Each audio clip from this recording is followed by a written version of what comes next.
Boss Josh, bala ko mag-training ng combat sports. Wow, ayos. Kaso, hindi ko alam kung anong gagawin at paano ka papasok sa ganun. Wala pa kasi yung experience kung paano ang pag-approach para ipaalam na gusto kong mag-aral ng Muay Thai. Nag-search ako sa Google, may nakita ako dito sa Antipolo, malapit lang sa amin.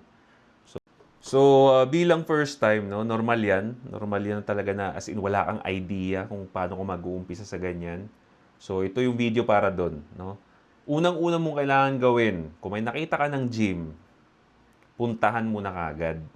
Okay, yun ang kailangan mong, number one mong kailangan gawin, puntahan yung gym na yon.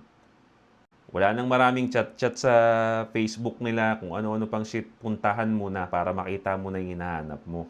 Next, number two, pagpunta mo doon, madalas may mga reception area yon. Okay, may table doon, kakausapin mo yung tao, magtanong ka kagad. Sabihin mo kagad doon sa reception, first time ko po kasi pumasok sa ganitong sports. Ano po bang kailangan kong gawin para makapasok? Or magkano po ba?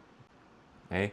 Madalas pare, pagka may experience na, no, alam na namin na kada gym merong free trial na isang araw. Okay? Para ma-check lang yung facility kung okay ba yung gym. Pero sa katulad mo na first time, wala pang experience, i-monthly mo na, rekta magtanong ka na ng monthly. At least 1 month matuto ka. Huwag ka na mag-inarte kung okay ba yung facility. Kung wala kang experience, mag-enroll ka na ng 1 month. Okay, para all in na tayo. Okay, so alam mo na kung magkano yung monthly. Oh, ang sunod niyang tatanungin mo, kung meron ba silang mga pwedeng ipahiram na gamit sa'yo. Kasi sabi mo first time mo pa, wala ka pang gloves, wala ka pang kahit ano. Okay? Usually meron yun silang ipapahiram sa'yo. So, yun na munang gamitin mo for a whole month yung ipapahiram nila sa'yo. Saka ka na bumili, pag after ng 1 month, nagustuhan mo talaga yung sports. Pero dapat magustuhan mo. Wala ka namang ibang gagawin eh. Di ba?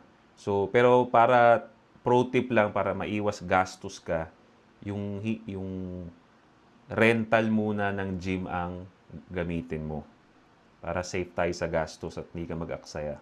Okay, after 1 month, pag gusto mo talaga yung sports, saka ka na bumili ng gamit mo. So usually, doon lang mag-uumpisa yung pare, no?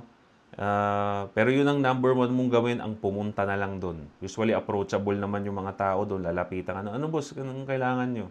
Good luck dyan sa journey mo pare. Sa mga nanonood dyan, mag-sports ka. Okay, para hindi kung ano-anong ginagawa sa buhay. Alright? Stay strong.